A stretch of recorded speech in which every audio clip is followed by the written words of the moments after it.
Hey, I received a really good viewer question regarding plugins and home recording and digital audio workstations. So I want to thank Yorick021 for sending in this question. And here's what Yorick says. He says, hey, great content as always. I don't know if you have a video about it already, but an explanation of new stuff like plugins would be greatly appreciated. I have a modeling amp and hear more and more about plugins and how easy and good they are.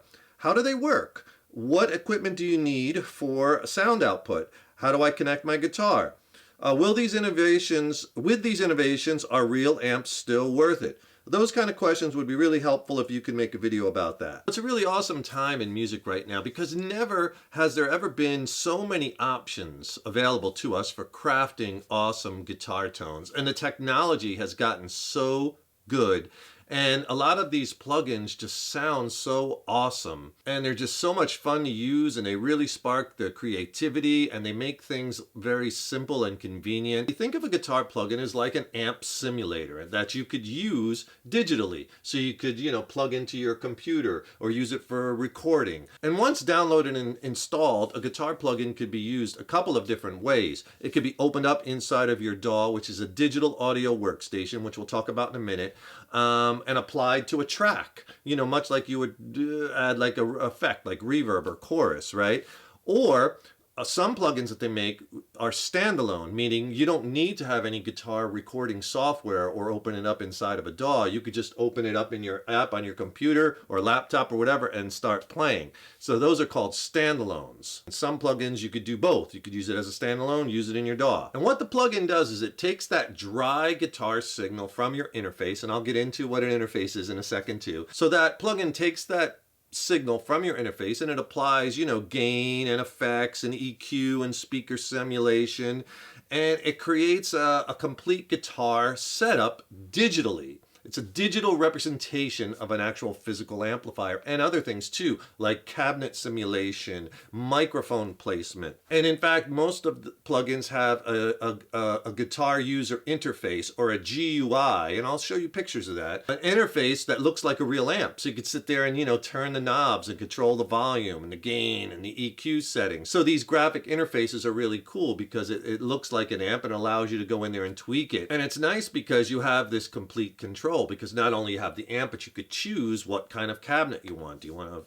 a 212, a 412, a 410, right? A 112, whatever, as well as you could choose which microphone you want to use. You want to use a dynamic mic, a 57, a ribbon mic, and you could choose the mic placement. So you could really get down into the nitty-gritty of a complete guitar setup and exacting specifications. So what do you need to connect your guitar? How do you do it? And what do you need to run these plugins? Well, first of all, you need an interface, right? And I'll show you pictures of the interface that I use. I use an older interface. I've had it a long time, a Steinberg UR22. It does a great job. But basically what an interface is you plug your guitar right into it with a 1/4-inch cable. And what that interface does, it has converters in it or inverters in it.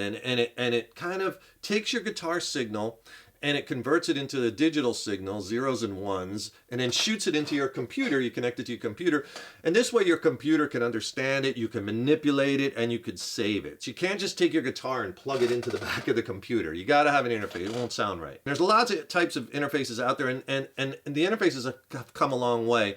And you could get one used really cheap now. You can get one used $50, $75. Like I said, I like that Steinberg because it has some really good features that I like. It has really good preamps in it. You want to get an interface with good preamps.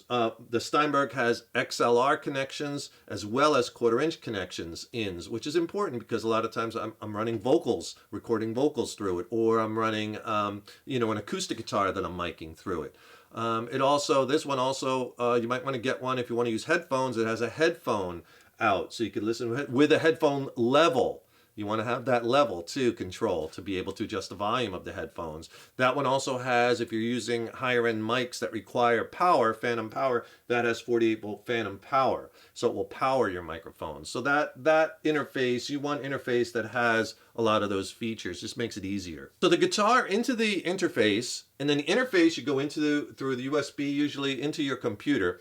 Now you're going to need a good set of speakers because you don't want to listen to, you know, whatever your creator are playing on these little laptop speakers, right? Or those little tiny computer speakers. You want to have a nice pair of monitors. Like I use these. These are an old pair of KRK Rocket 5s. I mean, I've had them a long time, but they do a great job. But you want to get a really nice pair of monitors so you could really hear what it sounds like. That's really, really important. And I run the ins and outs through the interface. So the interface actually is hooked up, my guitar's going in, and out of the interface it's going into the monitors. So the monitors are powered too.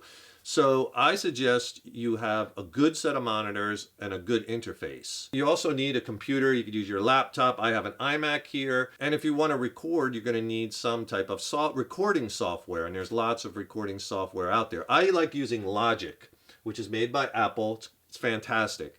But there's lots. There's Pro Tools, which is pretty much the industry standard. Ableton. There's tons and tons of different recording programs. And in fact, for a while, Apple computers came with GarageBand, which is great if you're just starting out. It's a really good program to get you introduced to computer recording. I don't know if they still include them on Mac. You might have to buy it, but if you're just looking for something simple, GarageBand's a good way to go. But if you want to record, you're going to need some software. And this whole system together is called a DAW, or Digital Audio Workstation. That includes the computer, the monitors, the interface, right? Everything to get the software, everything together is called your DAW. If you could do me a huge favor, please subscribe to the channel. Subscribing to the channel, that really helps me to keep the content coming, and ring that subscription bell because then you'll be notified when I have new lessons posted. Also, leave me a comment below. Let me know what lessons you'd like to see coming up in the future. And if you like this lesson, please smash that like button. Give it a thumbs up, share it, and thank you so much for your support. Now, is this made to replace amps, was the question. And my answer to that would be no, because I still love my tube amps, and I use them live all the time. I love the sound of tube amps. I really do in a live setting. But for computer recording, for recording demos, for, you know, practicing at home, for videoing, it's just so convenient to use the plugins that I end up using those a lot. Like when I'm doing a lot of my recording videos, it's so easy, just take my guitar, plug in and go. I don't have to set up a cabinet and a head with a microphone and then run it to the computer. I don't have to go out there and, you know, adjust volumes. I don't have to isolate it because these plugins, you know, they sound really good at low volume. That's one of the big advantages to them. Can you use them live? Yes, if you bring your computer set up, you can, and run them to front of house. But for me personally, I also love tube amps. So I don't think they're a replacement, and I think some people might argue that. So it's up to the preference of the user, right? What sounds best to your ears. But the plugins, using plugins, have a lot of advantages. I'll get into a few of those. For instance, they don't break down. You don't have to replace tubes. You don't have to haul around heavy guitar tube amplifiers, right? The other thing is with these plugins, they make so many of them that emulate all these different famous amps. You know, you would never probably be able to afford all of those amps, but you could have all the plugins of those amps, right? And the sounds are really, really close. The technology has gotten so good, and you've probably watched videos where they compare. They'll take like an original, you know, JCM Marshall and then say, okay, here's the Marshall and here's the plugin, you know, and you can't see and you have to tell which is which, and a lot of times you can't tell. The good plugins are that good, and the latency factor has really been dialed down. Latency as far as like a delay. There used to be like a more pronounced delay when you would play where it would come through. Now that latency has all been taken away pretty much. It's still there, very little though. And the better plugins really react like an actual guitar amp. You know what I mean? Like you have that feel, that amp in the room kind of feel, and it feels and reacts dynamically like an amp. They're just gotten so good, and it's so much less expensive than going out and buying all these different amplifiers, as well as you'd have to have all that space to store them and haul them and whatnot, and you don't have to do that with the plugins. So another thing I might have mentioned is that they sound really good at low volume. A lot of time my tube amps, I really have to crank them, get the tubes hot, get them talking to each other, the tubes, to get a really good sound. So I have to isolate the amp separate so it doesn't bleed into all the other mics. with plugins, a lot of times they sound really, really good at lower volumes. The other thing that's a big advantage to using plugins, if you're recording guitar, you could record your guitar clean, and then you can take it on a track and then apply all the different plugins, right? You don't have to play the same part over and over again through amp 1, amp 2, amp 3, amp A, amp B. You can just take it and just apply the plugin, see how it sounds. I don't like that one, apply a different plugin. Oh, I'll apply a different plugin. You could have an endless stream of amps through your guitar parts. So that's a big advantage of something that you really can't do unless you have tons and tons of physical amps. So they're easy to use, super, super convenient, super consistent sound. You could even use it with headphones. You don't have to blast them. And it really makes recording easy, right? So they have a lot of advantages. Now, disadvantage-wise, there are some disadvantages to the plugins. There's still a lot of plugins out there that aren't as good. And those don't, to me, they sound a little bit too digital, a little too thin sounding. The real good plugins sound awesome, but there's still a lot of them out there.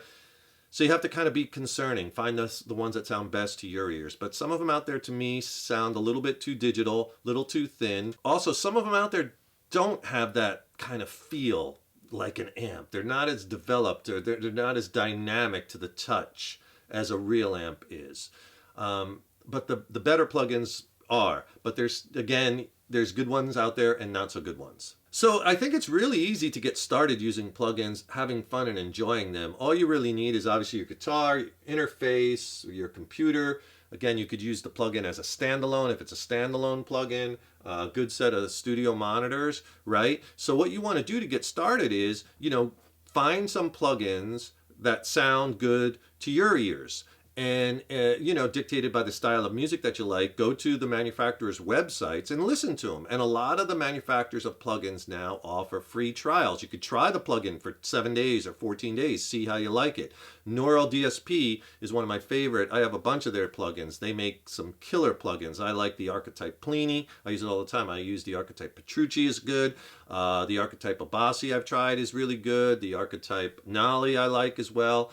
But there's lots of companies out there. IK Multimedia makes some good plugins. Amplitude, Tone Max, Positive Grid, Waves, Overloud TH. I've used the TH2, TH3 for guitar. PreSonus, Blue Cat Audio, Guitar Rig, which is Native Instruments, I believe. So there's quite a bunch, but those are your higher end plugins that sound really, really good. Here's some examples of some plugins that I use. Check these out.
for me, they're not going to replace real tube amps, but, you know, I use them both. And lastly, I would say if you're going to do it, you know, keep it simple at first. You don't need a lot of really expensive equipment. If you don't have a digital audio workstation or components yet, but you have a computer, you know, get just a, you know, a simple used, good, solid interface with good preamps. Get a set of, you know, decent monitors, studio monitors. Again, you could get those used fairly cheap too, but get a good set of those. And if you want to get some recording software, Logic, I think you can get for about $200, $300, I think. Well worth it. Or if you have GarageBand already, just use that. A lot of software programs come with plugins, and there's also a lot of free plugins out there on the market that are pretty cool that you could, you know, just look up best free plugins and you could, you know, start experimenting for free. And then you, of course, the better ones, the ones that are a little bit more developed and you know, have the most control and options over, you're going to probably want to buy some. Keep the questions coming. Let me know how I can help you along in your guitar and music journey. I hope you enjoyed this video and found it informative. Don't forget, subscribe to the channel. That really helps me to keep the content coming. Ring that subscription bell because then you'll be notified when I have new lessons posted. Also, don't forget to click on the link. I'll put some links in the YouTube description box below. Get some free video lessons and free ebooks that'll really help you along in your guitar journey. Maybe some jam tracks, right? Thank you so much for watching. Please stay tuned. Tons more killer lessons and content coming. Keep up all that hard work on those guitars. Keep having fun with them. And remember, your guitar playing is an evolution. So enjoy the journey. Take care, rock on. See you in the next lesson.